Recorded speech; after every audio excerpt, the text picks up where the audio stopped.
ባህሪያችን አስቸጋሪ የሆነ ወንድም አደፍርስ ሆኖ የተባረከ ማን ሆኖ? ወንድም ቸርነት ሆኖ እኮ አይደለም። ወንድም አደፍርስ እህት በቅብጥ ሆና ልጆቿ የተባረኩ። አንድ ቀን መንፈስ ቅዱስ ሲወርድበት ልዘምር ይላል፣ ደብዘዝ ሲለው ልዝፈን ይላል። አንዴ ወደዛ ይሳባል፣ አንዴ ወደዚህ ይሳባል። ልንገራችሁ፣ ከውጭ የሚመጣው ጠላት ስጋን ነው የሚቀጣው። ከውስጥ የሚመጣው ጠላት ነፍስ ነው የሚያጠፋው። እኔ ከኔ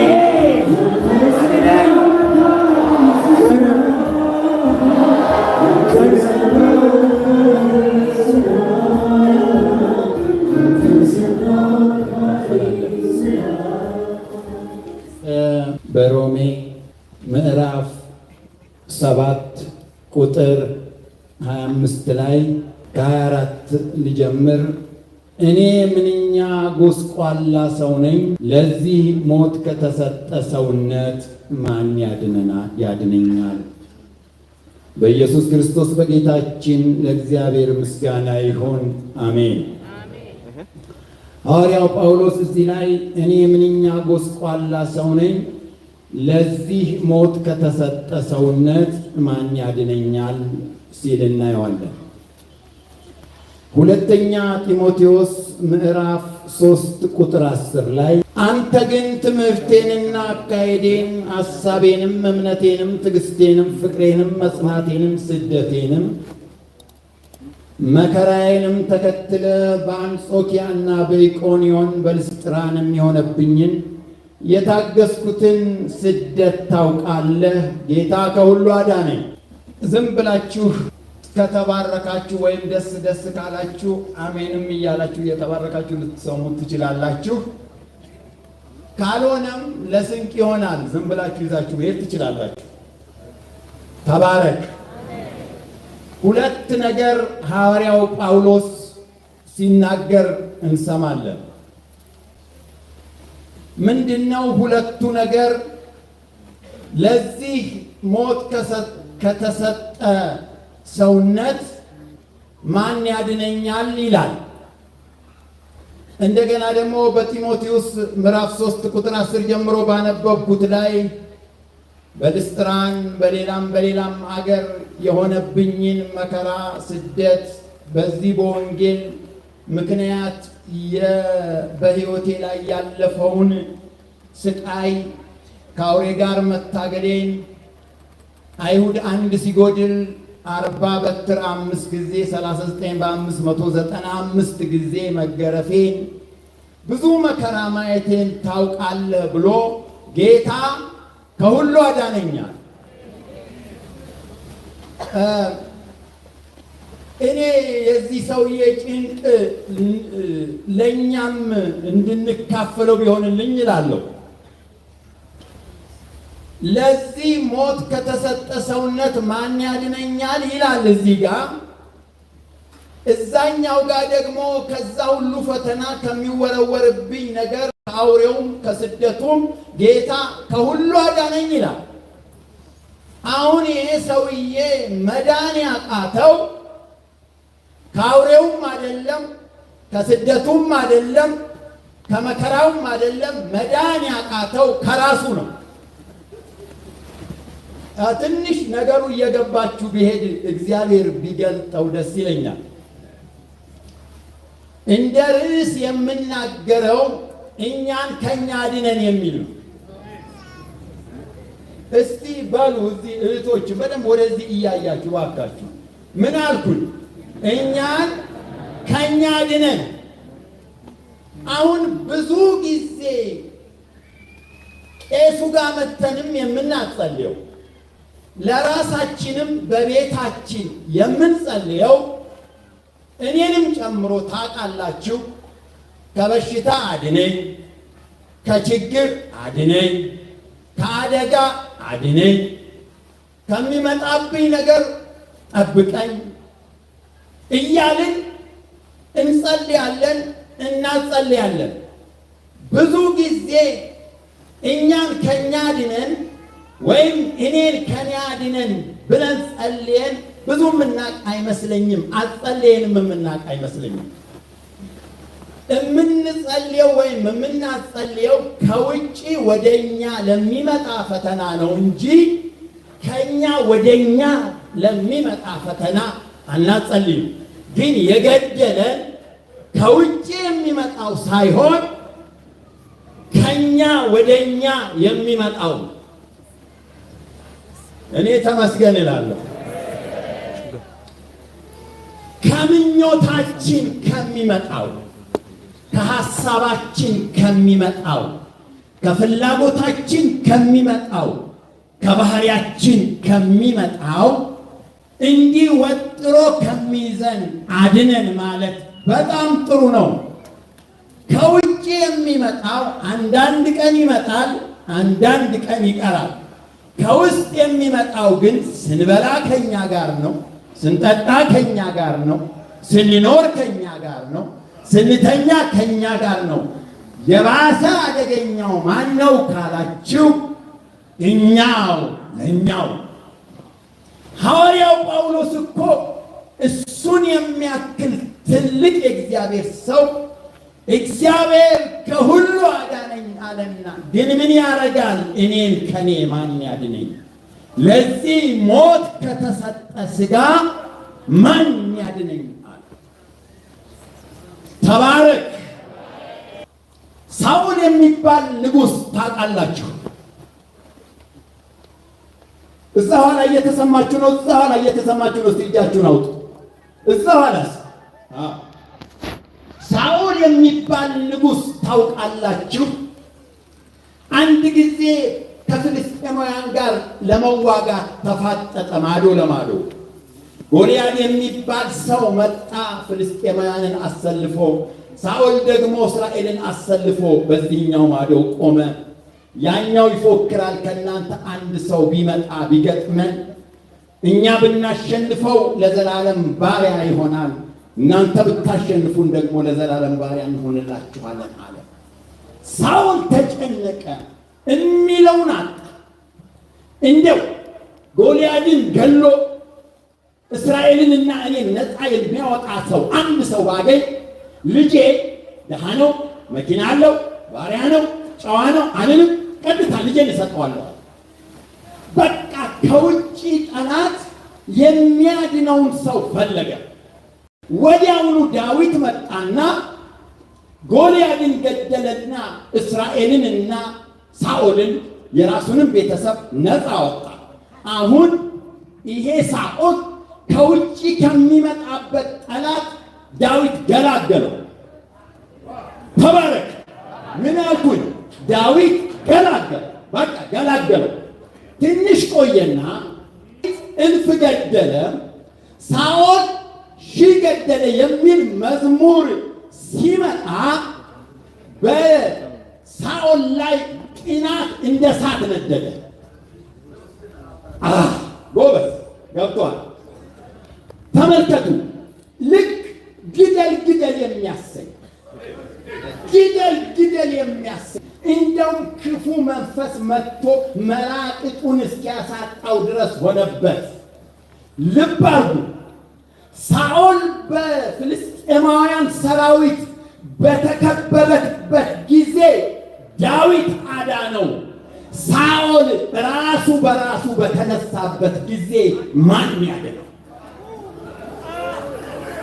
አሁን ገብቷችኋል አባባል? ይሄ ንግግር አሁን ግልጽ አይደለም? ግልጽ ነው። ሆን ብላችሁ እንደው ካልለገማችሁ በስተቀር። ተባረክ። ማን ያድንልኝ? ማን ያድነኝ ከውጭ ከሚመጣው ጠላት? እሱን የሚገልልኝ ባገኝ ልጄን አጋባዋለሁ አለ። እኔ አለሁ አለ ዳዊት። የእስራኤልን ጠላት የሚገዳደረውን የሳኦልን ጠላት በሰከንድ ውስጥ በአንድ ወንጭፍ ዘረጋለት፣ ገደለለት። ግን ሳኦል ውስጥ ገብቶ የሚንጠውን ቅንዓት፣ የሚንጠውን ክፉ ሐሳብ፣ የሚንጠውን ምቀኝነት፣ አላስቆም አላስተኛ ያለውን ሌሊት የሚያባልነውን ቀን የሚያባልነውን ከሰዓት የሚያባንነውን ያንን ሳኦልን ከራሱ ማን ያድነው? ዛሬ ጸሎት ይሄ ጉባኤ የሚጸልይ ከሆነ እውነት ተንበርክኮ አፈር ላይ ተደፍቶ አርግልኝ የሚል ከሆነ እኔም ነው ነገር ከውጪ ስለሚመጣው ልንጸልይ እንችላለን። ከበሽታ አድነን፣ ከመከራ አድነን፣ ከድህነት አድነን ብለን ልንጸልይ እንችላለን። ዛሬ ግን ብንጸልይ ጥሩ ነው የምለው በዚህ ሰዓት በዚህ መልእክት እኔን ከኔ አድነኝ ወይም እኛን ከኛ አድነን።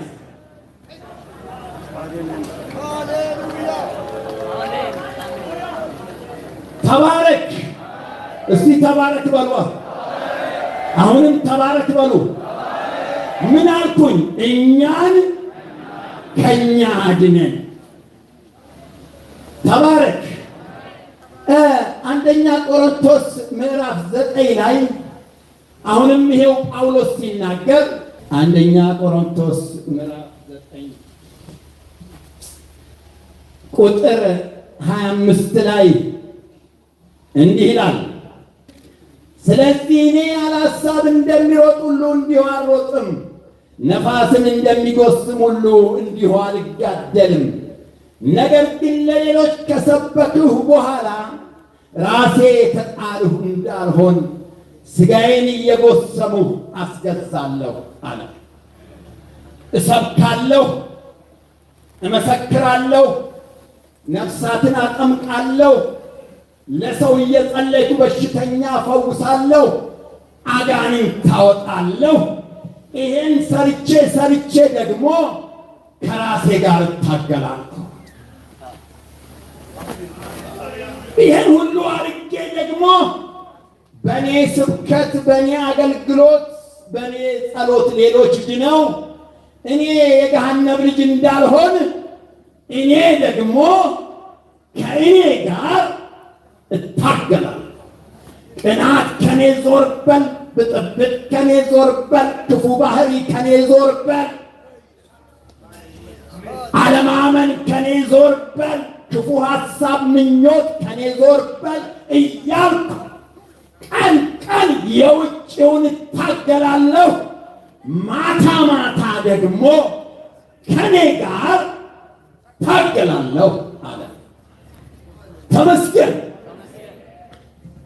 አሁንም አንዳንድ የእግዚአብሔርን አካሄድ በእግዚአብሔር ሰዎች ላይ የሆነውን አንዳንድ ምሳሌዎችን እየጠቀስኩኝ ለማሳየት ልሞክር። በእኔ አቅም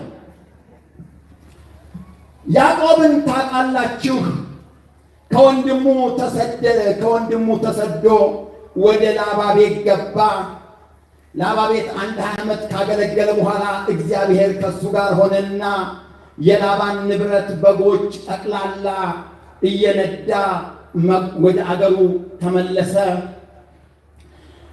በትር ብቻ ይዞ የሄደ ሰውዬ ባለትዳር ሆነ። በትር ብቻ ይዞ የሄደ ባለ ከብት ባለ ብዙ ሀብት ሆነ። በትር ብቻ ይዞ የሄደ ሰው ትልቅ ባለ ንብረት ሆኖ ተመለሰ። መንገድ ላይ ሲደርስ እግዚአብሔር ሲያገኘው ካልባረከኝ አልለቅህም አለ። ምንድነው ካልባረከኝ አልለቅህም ማለት? በትር ብቻ ይዞ የሄደ ሰው ይህንን ሁሉ ሀብት አፍርቶ አሁንስ ምን ቀረውና ነው ካልባረከኝ አልለቅህም የሚለው? ይሄ ላባ ያዕቆብ መኮብለሉን ሲሰማ ተከተለው። 7 ቀን ያህል ተከተለውና ገለዓድ ተራራ አካባቢ ደረሰበት። ምን አለው መሰላችሁ? ላባ ሲደርስበት ለምንድን ነው ልጆቼን ሳልስም ሳልሰናበት እንደ ኮብላይ ይዘሃቸው የሄድከው?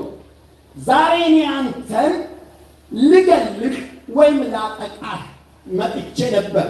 መንገድ ላይ ግን እግዚአብሔር አገኘኝና ያዕቆብን በክፉ እንዳትናገረው ብሎ አስጠነቀቀኝ አለ። እግዚአብሔር ያዕቆብን ተንከባከበው፣ ከበበው፣ ከውጪ ካለ ነገር በጠቅላላ ጠበቀው። አሜን። ከዛ ይህን ሁሉ ጥበቃ ተደርጎለት ያዕቆብ ይህን ሁሉ ንብረት አግኝቶ እግዚአብሔርን ሲያገኝ አሁንም ምን ብሎ ይጸልያል? ካልባረከኝ አልለቅህም ብሎ ይጸልያል። ለምን መሰላችሁ? የውጭውን እግዚአብሔር ተዋግቶለታል፣ የውጭውን አሸንፎለታል። አሁን ካልባረከኝ አልለቅህም የሚለው ከውስጡ ጋር ካለው ከራሱ እንዲያድነው ነው። የመጀመሪያው በረከት ከውጭ ከሚመጣው ማዳን ነው። የሁለተኛው በረከት ግን ከራሱ ከያዕቆብ ያዕቆብን ማዳን ነው። ሃሌሉያ! ያዕቆብን ማዳን ነው። ስምህ ማን ነው አለው። እኔ ስሜ ያዕቆብ ነው አለ። ስሙኝ፣ ከአገሩ ሲወጣ አባቱ ይስሐቅ ማነህ ባለው ጊዜ እኔ የበኩር ልጅህ ኤሳው ነኝ አለ። ቆዳውን አሳይቶ ምን አልኩኝ? ላዩን አሳይቶ እኔ የበኩር ልጅህ ኤሳው ነኝ አለ። በቃ በረከትን ባርኬሃለሁ አለው። ውጭው በተባረከው በረከት የላባን በጎች እንዳለ አጥልሎ ነድቶ መጣ። በምኑ?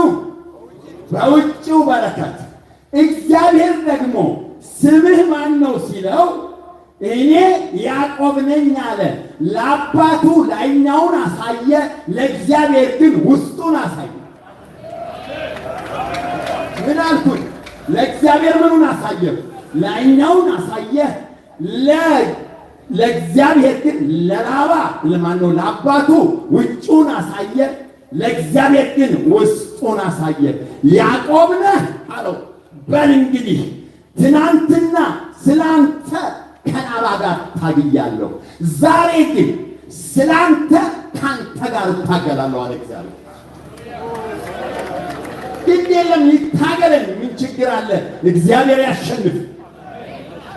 ትናንት አለ እግዚአብሔር ስላንተ ከማን ጋር ታግያለሁ?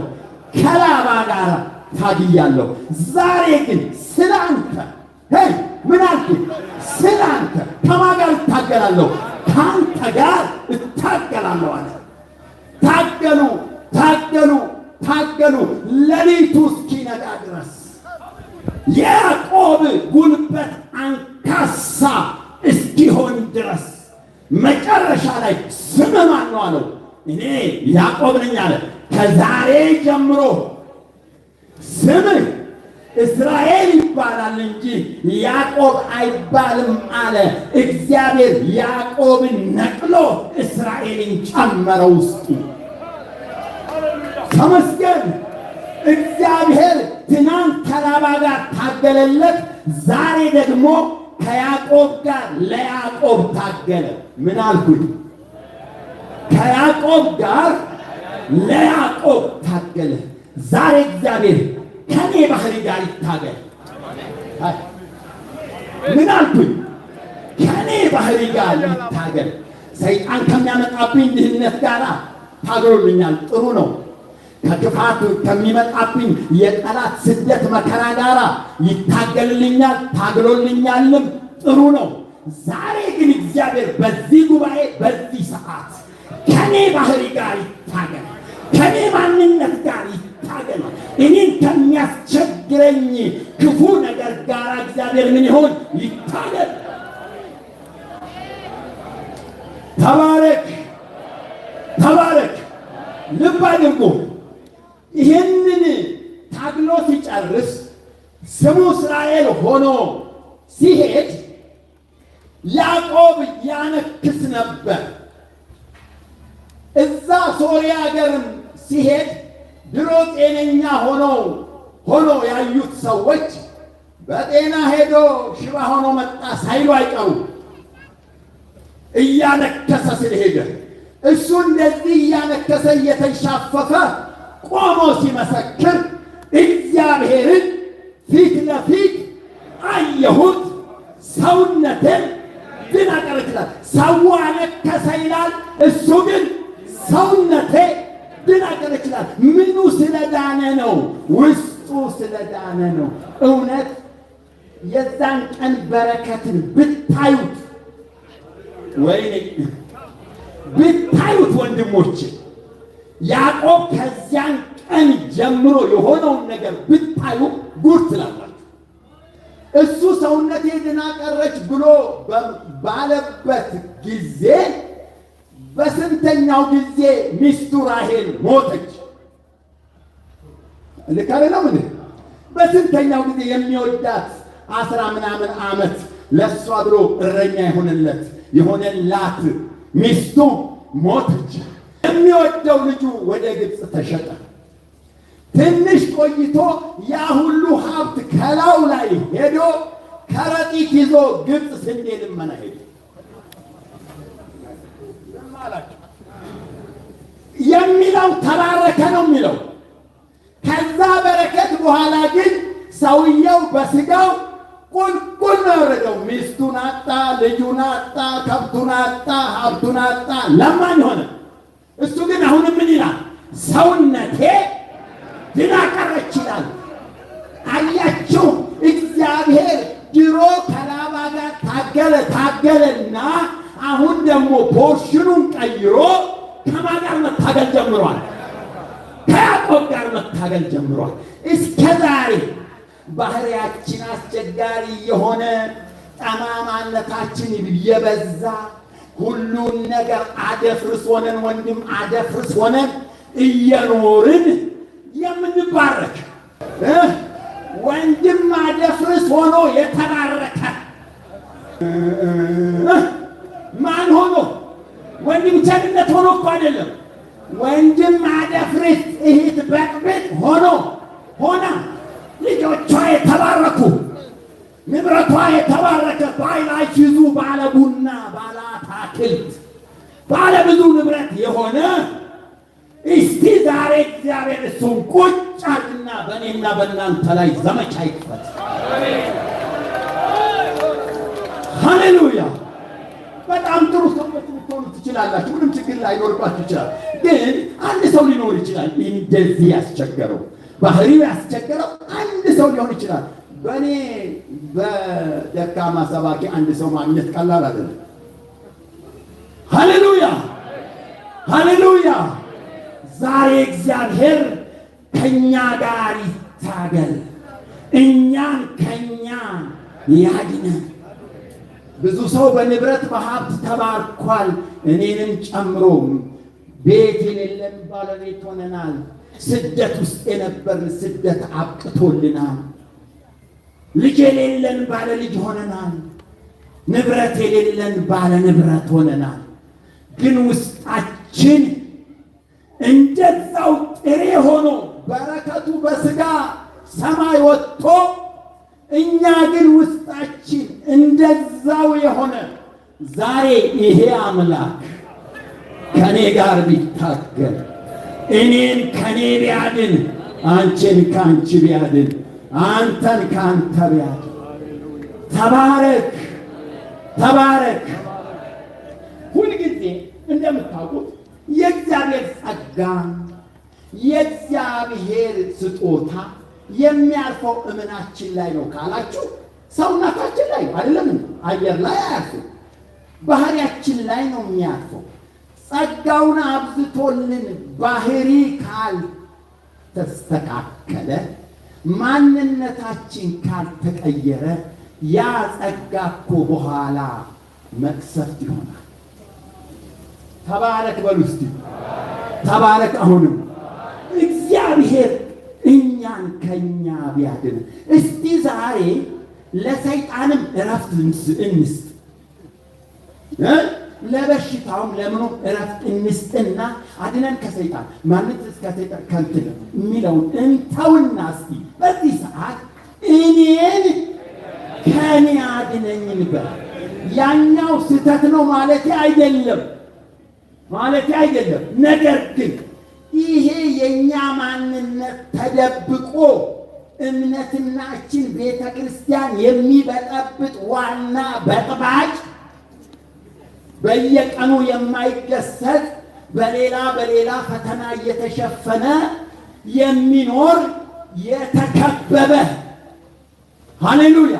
እስቲ እሱ ዛሬ የኔም ይገለጥ ያንተም ይገለጥ ያንቺም ይገለጥና ኢየሱስ እኔን ከኔ አድነኝ። አሜን አሜን አሜን አሜን አሜን። ተባረክ።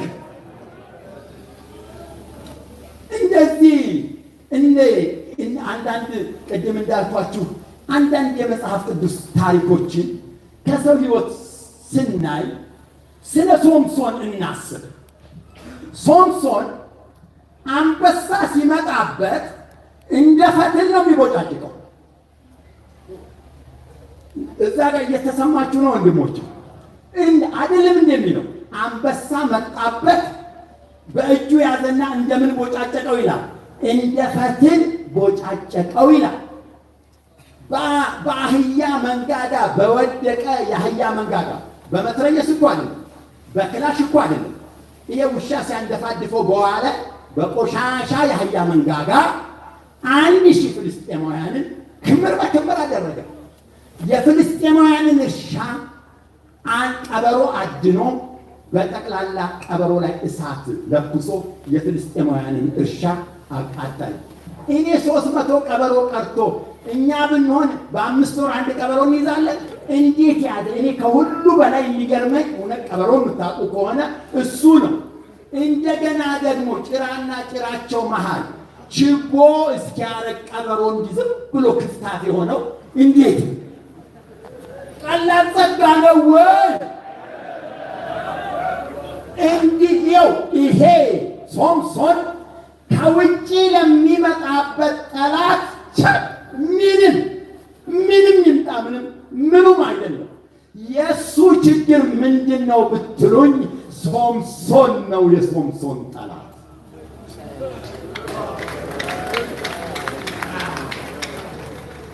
አቤት አቤት አቤት አቤት! ያን የመሰለ ጀግና፣ ያን የመሰለ እግዚአብሔር በጭንቅላቱ ላይ የተቀመጠበት ጀግና የእግዚአብሔር ሰው ወይ ዛሬ እንደዚህ እንዳይመስላችሁ ከሕፃንነቱ ጀምሮ በመንፈስ ቅዱስ የተሞላ እግዚአብሔር ጸጉሩ ላይ ቁጭ ያለበት የእግዚአብሔር ዙፋን ላዩ ላይ ቁጭ ያለበት ሰው አንበሳን እንደ ፈትል የሚቆራርጥ ሰው የፍልስጤማውያንን በአንድ አህያ መንጋጋ ክምር በክምር የሚያደርግ ሰው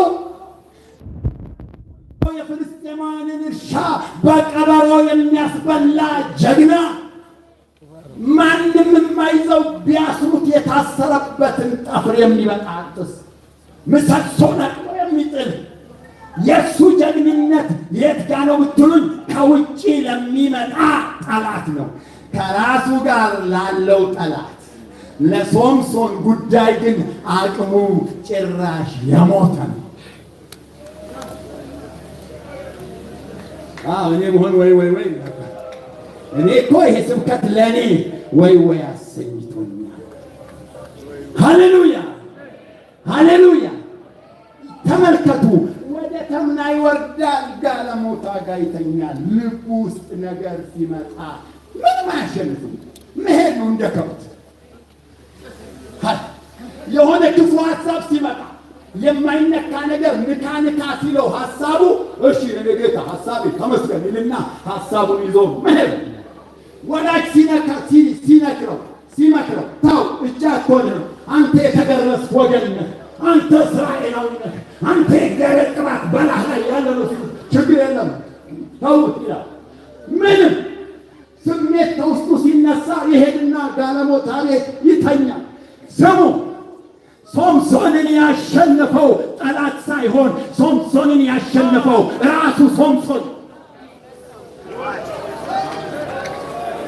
ሶምሶን የተሸነፈው በጠላት ሳይሆን በራሱ በሶምሶን ነው።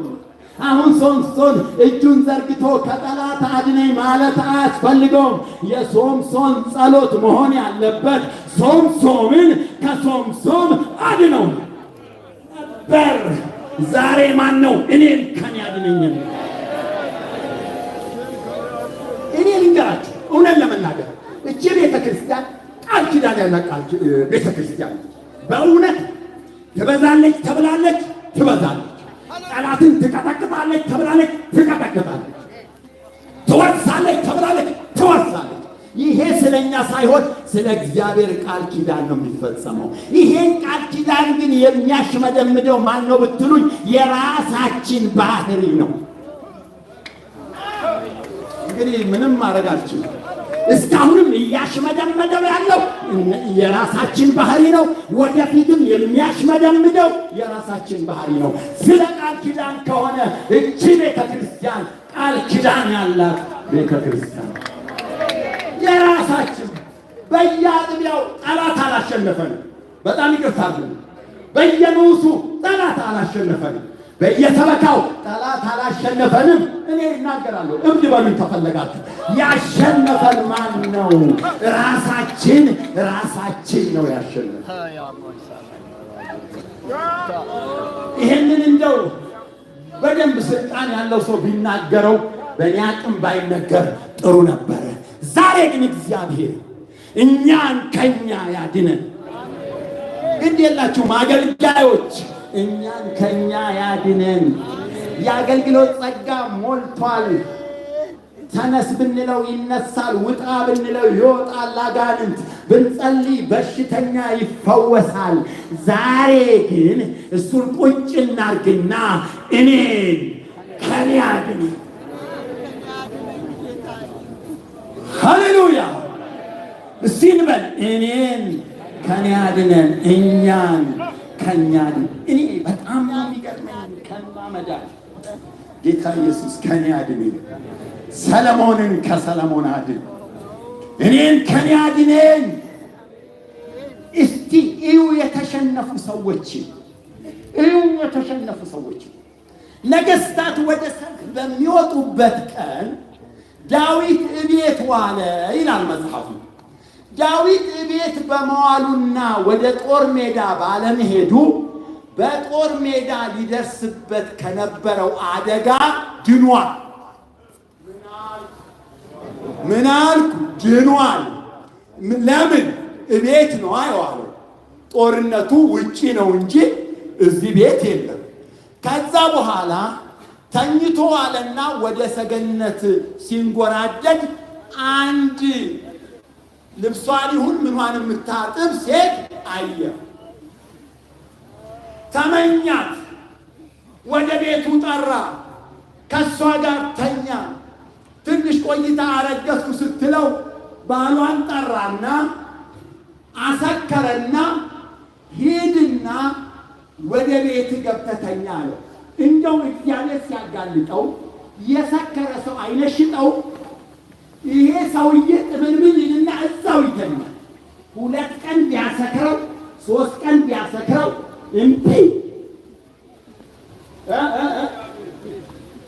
እግዚአብሔር ከሚያደርግ ያው ታንገዳግዶ እንደዚህ ተጣሞ ሄደ ሲባል እዛው ይተኛል። አቤት ጌታ! በአሁኑ ጊዜ እንኳን ሰክሮ ሰው ዝም ብሎ ሄደ የለኝ። ይሄ እኮ ጥንብዝ ብሎ ሰክሮ ዞሮ ዞሮ የት ይተኛል? እዛው በር ላይ ይተኛል። እግዚአብሔር እምቢ በሉት። አልሞት ሲለው ጊዜ በቃ ወደ ጦር ሜዳ፣ ወደ ኃይለኛው ጦር ሜዳ አውጡና ጦሩ በሚስፋፋበት ሰዓት ከኋላው ሽሿልና አስገደለው። ስሙን ዳዊት ከሳኦል ጦር ድኗል። ዋሻ ለዋሻ ሲያሳድደው ከእጁ አምልጧል። ፊት ለፊቱ ቁጭ ብሎ ጦር እንደዚህ ሲወረውርበት ጦሩ ሳይነካው ጦሩን አቅጣጫውን ቀይሯል። ጦር ሜዳ ስላልሄደ በጦር ሜዳ ሊደርስበት ከነበረው ሞት ድኗል። ግን እቤቱ ውሎ ውስጡ ከተፈጠረው ስሜት ማን ያድነው? ማን ያድነው?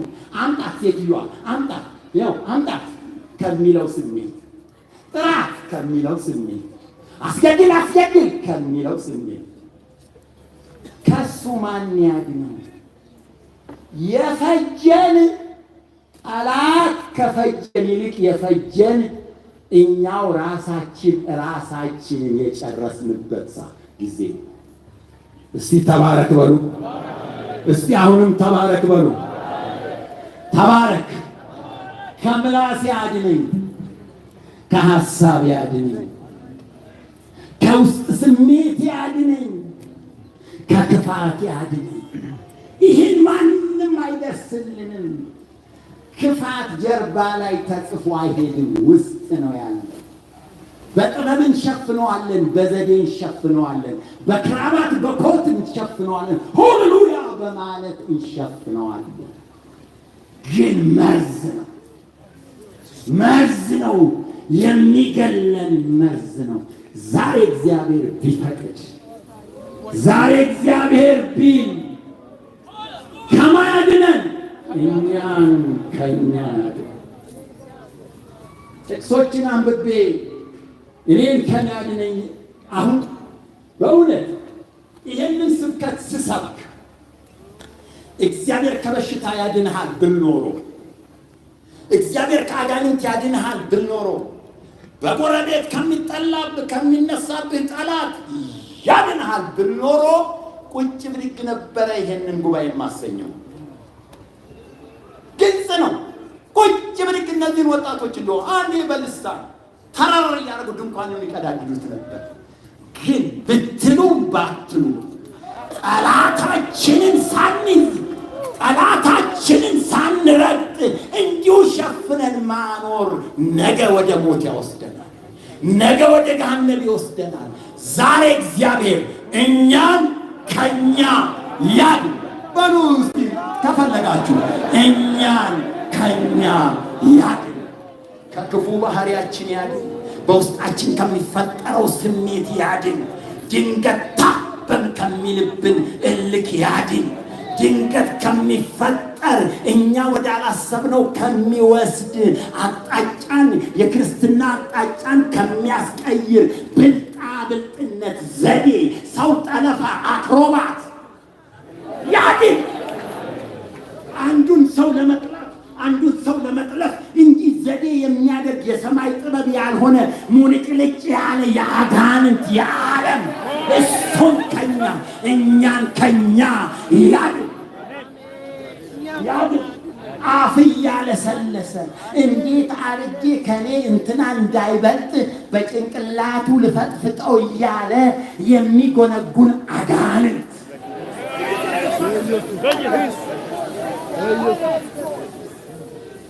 ተመስገን። በክራባት የተሸፈነ በኮት የተሸፈነ በመጽሐፍ ቅዱስ የተሸፈነ ሃሌሉያ በማለት የተሸፈነ ድምፅ በመቀያየር የተሸፈነ በውስጣችን የተቀበረ የእኛ ማንነት ኢየሱስ ዛሬ እውነት እዚህ ጉባኤ ከወረደ እኔን ከኔ ያድን፣ አንተን ካንተ ያድን፣ አንቺን ካንቺ ያድን። እውነት ዛሬ ያድን። ካዳነ ያድን። ሃሌሉያ ሃሌሉያ ሃሌሉያ። አሁንም ተመስገን በሉ። አንዳንድ የእግዚአብሔር ቃሎችን አነባለሁኝ። ተመስገን ተመስገን። ቆዩኝ። እስራኤል ከውጭ ጠላት ነው የጠፋው? ከውጭ ጠላት የተነሳ ጥፋት ነው ያጠፋው ወይስ ከውስጡ የተነሳ ጥፋት ነው ያጠፋው? ንገሩኝ። አንብባችሁት ከሆነ እንደ እስራኤል እኮ የዳነ ሰው የለም። ምን አልኩኝ? እንደ እስራኤል ከውጭ የዳነ ሰው የለም። የኤርትራ ባህርን የሚያክል በአንድ በትር ተመቶ እንደ ግድግዳ ተከፍሎ በኤርትራ ባህር በደረቅ ያለፈ እንደ እስራኤል የለም። ሃሌሉያ። አለት መጥቶ ውሃ ያፈለቀ እንደ እስራኤል የለም። ከግብፅ ባህርነት በድንቅ በተአምራት የወጣ እንደ እስራኤል የለም። የለም እላለሁ እኔ። ባትሉም የለም እላለሁ እኔ። ተመስገን። እንደ እስራኤል የለም። እስራኤል በምድረ በዳ ለምን አለቀ ብትሉ በውስጥ ከራስ ውስጥ በሚመጣ ምኞት ነው ምድረ በዳ ያለቀው። ሃሌሉያ! በምኞቱ ነው እስራኤል ያለቀው እንጂ የኤርትራ ባህርን ሲሻገሩ ስሙ፣ አሮጊት ነበረች፣ ሊጥ የያዘች ነበረች፣ ሽማግሌ ከዘራ የያዘ ነበረ፣ እርጉዝ ነበረች። የቱ ደካማ ነው የኤርትራ ባህር ውስጥ የገባ? የቱ የደቀቀ ሽማግሌ ነው የኤርትራ ባህር የዋጠው? ማንም ደካማ። እግዚአብሔር በላባዎቹ ደግፎ ነው ያሻገረው። እግዚአብሔር በሱ በኩል በውጪ ካለው ጠላት እስራኤልን ለማንም አሳልፎ አልሰጠም። እስራኤል ያለቀው ከራሱ ውስጥ በራሱ በሚነሳበት ኃጢአት በምኞቱ ነው ያለቀው። በባህሪው ነው ያለቀው። በክፋቱ ነው ያለቀው እንጂ ለጠላትማ እግዚአብሔር አሳልፎ አልሰጠውም። ጠላቱ ሆኖ የተነሳበት ማን ነው? ለእስራኤል ራሱ እስራኤል ነው። ተባረክ ተባረክ። ምሳሌ 16:32 ምሳሌ 16:32 ምናልባት መቼም እግዚአብሔር አይደል ሰውን የሚያጸልይ? መቼም እግዚአብሔር አይደል የሰውን ልብ የሚነካ? ምናልባት እኔን ከኔ ያድነኝ የሚል አንድ ሰው ካለ ዛሬ በመጨረሻ ሰዓት ከልብ እንጸልይ። ይሄን ስብከት ስንጨርስ ወይ የእግዚአብሔር ሰዎች ያጸልዩናል። ለእኔ ትልቅ ትርጉም አለው ይሄ ስብከት። እኔ ስለሰበኩት አይደለም መልእክቱ። ሃሌሉያ! ግን እግዚአብሔር ነው ልብን የሚነካ። እግዚአብሔር ነው የንስሐን ልብ የሚሰጥ። እግዚአብሔር ነው ልብን የሚከፍት።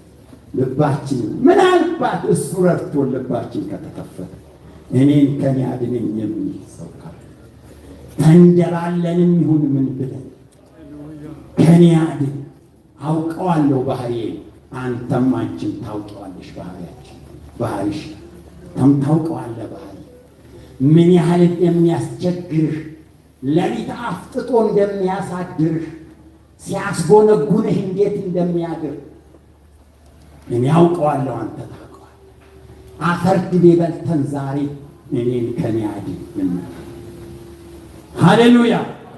ምሳሌ 16 ላይ እንደዚህ ይላል። ጥቅሶችን ቶሎ ቶሎ ላንብብ።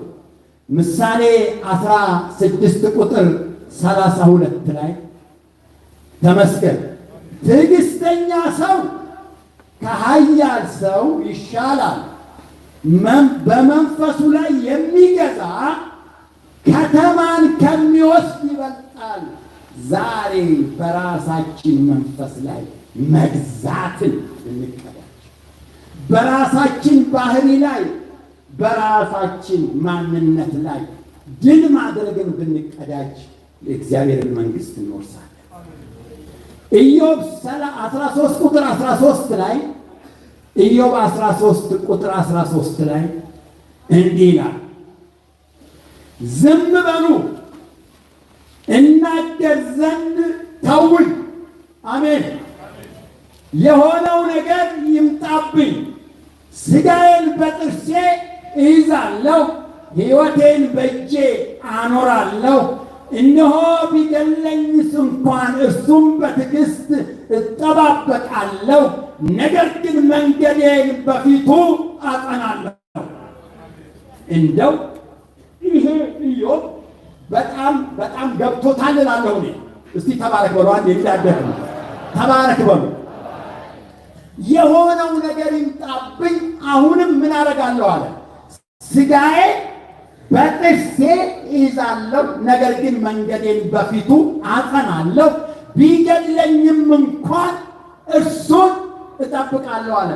ተመልከቱ። አሁንም ይሄ ሰውዬ አሁንም ከብቱ አለቀ፣ ልጆቹ አለቁ፣ ንብረቱ እንዳለ ወደመ፣ ሰውነቱ በትል ተበላ፣ በገል አካል በድድ ቀርቻለሁ ይላል። እሱ ራሱ ሰይጣን መጥቶ ጨርሶት አሁንም ምን ይላል? አልገባችሁም መሰለኝ። እኔ ደከመኝ። አሁንም ምን ይላል? አሁን ሰው ፈተና ሲበዛበት መከራ ሲበዛበት በቃ ይሄ መከራ በዝቶብኛል ብሎ ወይ ይበሳጫል ወይም ብቁ ነኝ ብሎ ያስባል። መከራ እየበዛብኝ በቃ ብሎ ስለምኑ ብቻ ነው የሚያስበው? ስለ መከራው ብቻ ነው የሚያስበው። ይሄ ሰውዬ ግን አሁንም ይሄ ሁሉ መከራ በዝቶበት እያለ በስጋው ላይ ይሄ ሁሉ መቅሰፍትና ውርጅብኝ ወርዶበት እያለ ሰይጣን ዘመተበት። ሄይ ምን አልኩኝ? ሰይጣን ዘመተበት። አሁንም ምን ይላል? ከሰይጣን ዘመቻ በላይ አሁንም እኔ ራሴ በራሴ ላይ እዘምታለሁ። ወይ አልገባችሁም? እንዲ አሁን ሰይጣን ዘምቶበታል አልዘመተበትም? ዘምቶበታል፣ ቆራርጦታል፣ በጣቅሶታል። አሁንም ግን ሰይጣን የቆራረጠኝ ይበቃል አይልም እና አሁንም ይላል ሥጋዬን በጥርሴ ይዛለሁ። ያው እንደው ለሰይጣን እረዳዋለሁ። እሱም በጣቅሶኛል። እኔም እንደገና በሥጋዬ ላይ ተነስቼ ሥጋዬን በጥርሴ ይዘዋለሁ።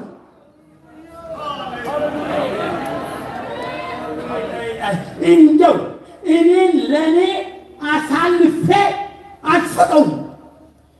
አሁን ሰይጣን እንደዚህ ያደረገ ብሎ ሰዎች ሲያጽናኑን የራሳችንን ክፋት እንረሳዋለን። እንዴት ልበላችሁ? ቢያጽናኑን የራሳችንን ምን እንረሳዋለን? ክፋት እንረሳዋለን። ኃጢአትን ብንሰራ ምንም ብናደርግ እኔ ሰይጣን ፈትኖኝ መከራ ሳይቶን ብለን ይሄ በእኛ ውስጥ ያለውን ሽፍታ እንረሳዋለን። ለምን? ኦልሬዲ ስጋችንን ምን እያደረገው ነው ብለን መከራ በሽታ እየተቀበለ ነው ስጋችን እንልና የባህሪያችንን ክፋት መጥፎነታችንን እንሸፍንበታለን በመጣብን መከራ። ይሄ ኢዮብ ግን በመጣበት መከራ አልተሸፈነም። ያኛው መከራ መጥቶብኛል፣ በእኔ በኩል ያለውን ድርሻ ደግሞ እዘምትበታለሁ። ሰይጣንም ዘምቶብኛል፣ እኔም ሰይጣን በዘመተበት ሥጋ ላይ እዘምትበታለሁ። ለሐሳቤ አሳልፌ ራሴን አልሰጥም። ምን አልኩኝ? ለሐሳቤ ራሴን አሳልፌ አልሰጥም። አንዳንድ ጊዜ የተበደሉ ሰይጣን የሚኮረኩማቸው ምን የሚላቸው ሰዎች ይችን መበደላቸውን ሰበብ ያደረጉና ውስጣቸው ቦምባ ነው። ሃሌሉያ! መበደልህን እግዚአብሔር አንድ ቀን ከአንተ ያንከባልለዋል። ውስጣችን ያለውን ቦምብ ግን ራሳችን እናምክ ነው። ሃሌሉያ! ገላትያ ምዕራፍ 5:16 ላይ ገላትያ ምዕራፍ 5 ቁጥር 16 ላይ ገላትያ 5 ቁጥር 16 ነገር ግን እላለሁ፣ እስቲ ተመስገን በሉ፣ በመንፈስ ተመላለሱ፣ የሥጋን ምኞት ከቶ አትፈጽሙ። ሥጋ በመንፈስ ላይ መንፈስም በሥጋ ላይ ይመኛሉና እነዚህ እርስ በርሳቸው ይቃወማሉ። ስለዚህ የምትወዱትን ልታደርጉ አትችሉም። ስለዚህ ሥጋ አንድ ቀን መንፈስ ቅዱስ ሲወርድበት ልዘምር ይላል። ደብዘዝ ሲለው ልዝፈን ይላል። አንድ ቀን መንፈስ ቅዱስ በደንብ ነካ ሲያደርገው ልጸልይ ይላል። ደግሞ በረድ ሲልለት 24 ሰዓት ልተኛ ይላል። አንዴ ወደዛ ይሳባል፣ አንዴ ወደዚህ ይሳባል። ዛሬ እኛን ከኛ እናድን። ተነስን በለው፣ ተቀደስን በለው፣ ዘምርን በለው፣ ክፋቱን ጣልን በለው፣ በራሳችን ላይ እንዝመት። ዛሬ እስቲ ለሌሎቹ ፋታ እንስጥና እኔን ከኔ አድነኝ። ተመስገን። ጥቅሶቹን አንብቤ ልቀጥል። ጥቅሶቹን ብቻ ላንብብላችሁ። ተመስገን፣ ተመስገን። ሮሜ ምዕራፍ 8 ላይ ያለውን የእግዚአብሔርን ቃል እናንብብ። ቁጥር 12 ላይ ተመስገን። እንግዲህ ወንድሞች ሆይ ዕዳ አለብን። አሜን። እንደ ሥጋ ፈቃድ ግን እንኖር ዘንድ ለሥጋ አይደለንም። እንደ ሥጋ ፈቃድ ብትኖሩ ትሞቱ ዘንድ አላችሁና፣ በመንፈስ ግን የሰውነትን ሥራ ብትገድሉ በሕይወት ትኖራላችሁ። ዛሬ የሥጋ ሥራ ይገደል። ሃሌሉያ። ሁለተኛ ዜና ምዕራፍ 18 ቁጥር 6 ላይ ሁለተኛ ዜና ምዕራፍ 18 ቁጥር 6 ላይ እስቲ ተመስገን በሉ። ግድ የላችሁ። ቁጥር 6 ላይ እንዲህ አለ፣ ኢዮሳፍጥ ግን እንጠይቀው ዘንድ የእግዚአብሔር ነቢይ የሆነ ሌላ ሰው በዚህ አይገኝምን አለ። ተመስገን። የእስራኤል ንጉሥ ኢዮሳፍጥን እግዚአብሔርን የምንጠይቅበት አንድ ሰው አለ፣ ነገር ግን ሁልጊዜ ክፉ እንጂ ከቶ መልካም ትንቢት አይናገርልኝምና እጠላዋለሁ። እርሱም የይምላ ልጅ ሚክያስ ነው አለ። ነቢያት ጠቅላላ ተሰብስበው ነገሩ ይከናወንልሃል፣ ወደ ጦር ሜዳ ውጣ፣ አይዞ እግዚአብሔር ጠላቶችን በእጅህ አሳልፎ ይሰጣል ይላሉ ብለው 450 ነቢያት ለዛ ለንጉሱ ትንቢት ይናገራሉ። አንደኛው ኢዮሳፍጥ የሚባል ንጉስ፣ የንጉሱ ጓደኛ የይሁዳ ንጉስ ምን ነው 450 ነቢያት ሲንጫጩ ልቡ ምንም ድንግጥ አለ፣ ምንም አረካ አለ። እንደው ምንድን የምንጠይቀው ሌላ ነቢይ የለም አለ። ያኛው ንጉስ ምን ይላል? ሁልጊዜ ክፉ እንጂ መልካም አይናገርልኝምና እጠላዋለሁ አለ። ሃሌሉያ።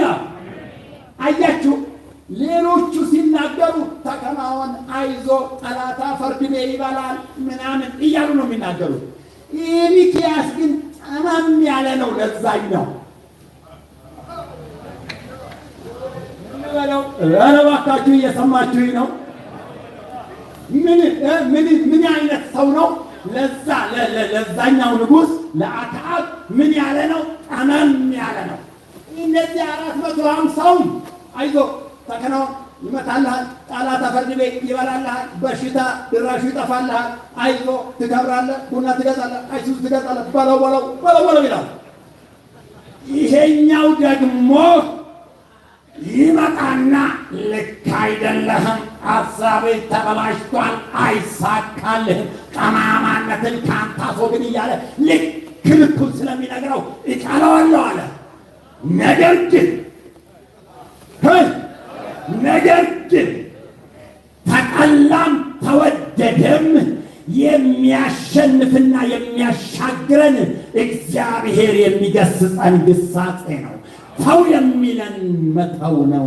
ራሳችንን ከራሳችን ጋር ታግለን ስናሸንፍ ነው የእግዚአብሔርን መንግሥት የምንወርስ። ሃሌሉያ። ሰው ሊያደንቀን ይችላል። ሰው ጎሽ ሊለን ይችላል።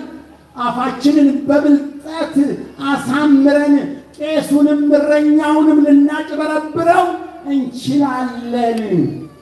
ውስጥን ገልጦ የሚያይ አምላክ ግን፣ ማንነትን መርምሮ የሚደርስ አምላክ ግን ስላለ፣ በእሱ ፊት የተራቆትን ስለሆነ ዛሬ ይሄ ጉባኤ እኔን ከኔ አድነኝ፣ እኔን ከኔ አድነኝ። ልንገራችሁ፣ ከውጭ የሚመጣው ጠላት ስጋን ነው የሚቀጣው። ከውስጥ የሚመጣው ጠላት ግን ነፍስን ነው የሚያጠቃው።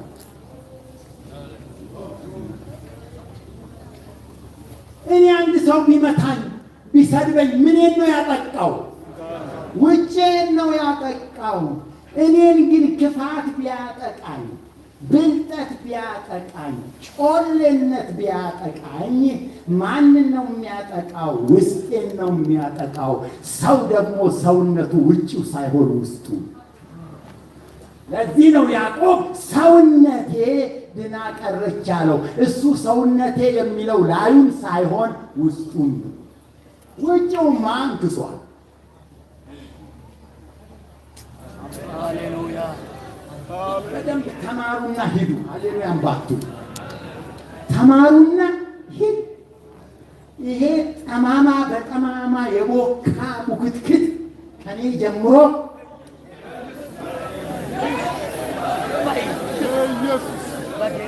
ይሄ ጠሞ ጠሞ ጠሞ ተወላጆ ብልጣ ብልጥ አይነ ብልጥጥ ሆኖ የተቀመጠ ወይኔ እግዚአብሔር ይዝመትበት። ዛሬ ያውልህ በስጋ ሲያምህ ከሩቅ ትታያለህ፣ በውስጥ ስትታመም ግን ከአንተ በላይ ለአንተ የሚያይህ ይልቅ ዛሬ ያየኸውን አሳይ። ምናል ያየኸውን አሳይ። ዛሬ አንክሰህ ብትመጣ ቄሱ መጥቶ ማንከስን አይቶ ይጸልይልሃል። ዛሬ ታመህ ብትመጣ ህመምህን አይቶ ቄሱ ይጸልይልሃል። ውስጥ ተሽመድምዶ ብትመጣ ግን ህመምህ አይታይም፣ የምታየው አንተ ነህ። ዛሬ ለሚያይህ አሳይ። አንቺ ብልጣ ብልጥ ዛሬ ለሚያይሽ አሳይ። አንተ ብልጣ ብልጥ ዛሬ ለሚያይህ አሳይ። በእግዚአብሔር ፊት ሁሉ ነገር የተራቆተና የተገለጠ ነው። እኔም በሰባኪነቴ ደብቄ ያዝኩት ምናምንቴነት ዛሬ በእግዚአብሔር ፊት ይታይ። በጌታ በኢየሱስ ወንጌላዊነቴ ክፋቴን አይሸፍንም። ማንም ምንም ይሁን ማንም ምንም ይሁን በሰው ፊት ይሸፈናል እንጂ በእግዚአብሔር ፊት ሁሉ ነገር ምንድን ነው? የተራቆተና የተገለጠ ነው። የተገለጠ ነው። የተገለጠ ነው። እዚህ ቤት አሁን እስቲ ወንድምህን እስቲ ሳሞ እስቲ ወድሃለሁ በለው ብንል እኔ ብል አሁን እቅፍ አድርገህ ወንድምህን እኔ ወድሃለሁ ወንድሜ ነህ ትላለህ። እዚህ አይደለም መዋደድ። ከዚህ ከወጣህ በኋላ አይነሳብህም።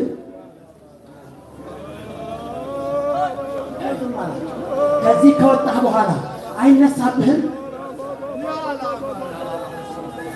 የትዳር ጓደኛዬ እስቲ እወድሻለሁ በልና እጅህን አውጣ ብንል እዚህ እወድሻለሁ እህት ዘነቡ ትላለህ። ውዛ ስትሄድ ግን ዘነዘና ይዘህ ትወቅራለህ። ዘነዘና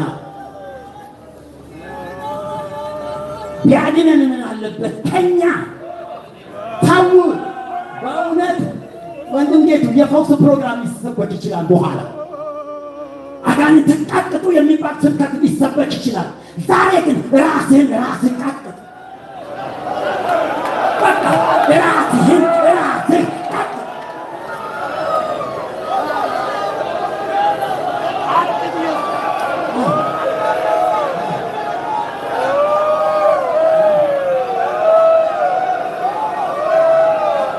ተመልከቱ፣ ስሙ። ዛሬ ጊዜ አናጠፋም። አንዴ ለሰይጣን፣ አንዴ ለሐሰተኛ ነቢይ፣ አንዴ ለክፉ ወሬ አናበዛም። ዛሬ ወሬ አናበዛም። እጅን ሰብስብና ዘመቻ ከሆነ በራስህ ላይ ዛሬ ዝመት። በቃ ምንም አታውራ።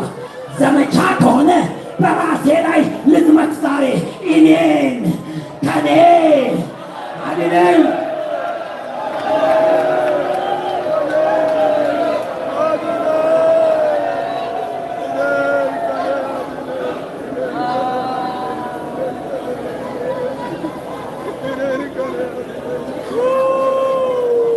እንዲህ ወፈፍ የሚያደርግ ዛሬ ጨዋ ነገ እብድ፣ ዛሬ ዝምተኛ ነገ ለፍላፊ፣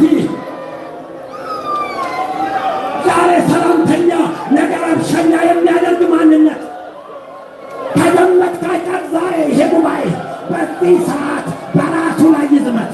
ከዳነ አይቀር ይሄ ጉባኤ ከራሱ ይዳን።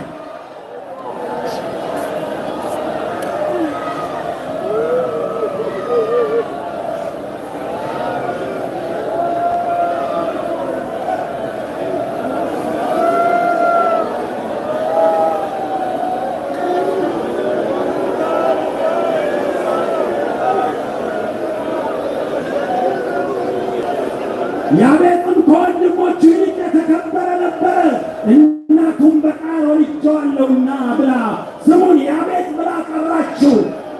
አንደኛ ዜና ምዕራፍ 4 ቁጥር 9 ላይ ያቤጽም እባክህ መባረክን ባርከኝ አገሬንም አስፋው እጅ ከኔ ጋር ትሁን እንዳሳዝነኝ ከክፋት ጠብቀኝ ብሎ የእግዚአብሔርን ስም ጠራ። እግዚአብሔርም የለመነውን ሰጠው።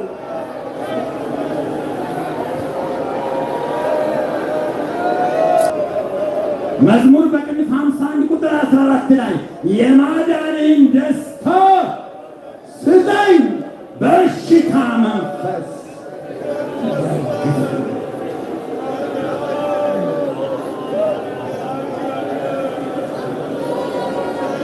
ጨርሽ። ይሄ ጉባኤ ዛሬ ምን ይለዋል? እጁን ዘርግቶ ይሄ ጉባኤ ዛሬ ምን ይለዋል? ምን ይለዋል? ይሄ ጉባኤ ዛሬ ከናገኔ በእጅሽን ዘርግና እኔን አፋችሁን ክፈቱና እኔን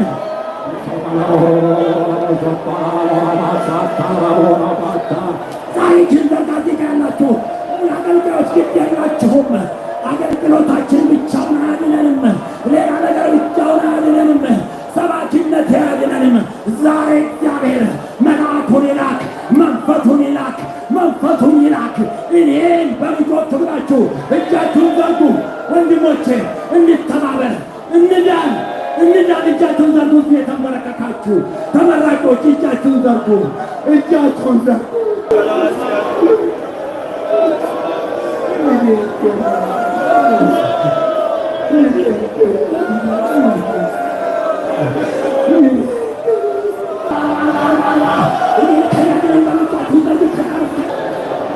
እስቲ ቁሙና እጅ ለእጅ ተያይዘን እኔን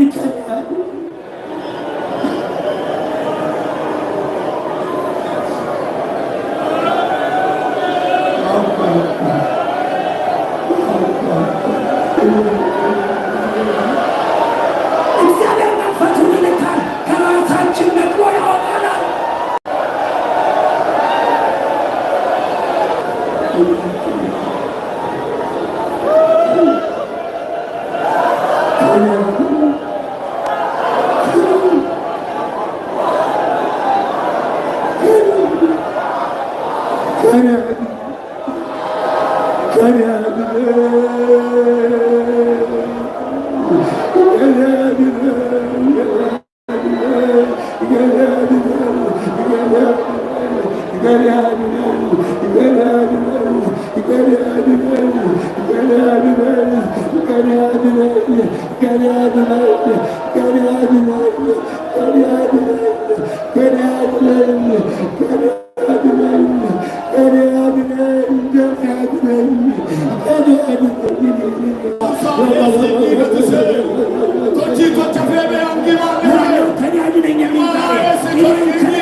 ከኔ አድነን ብንል ተንከባለን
Whiskey,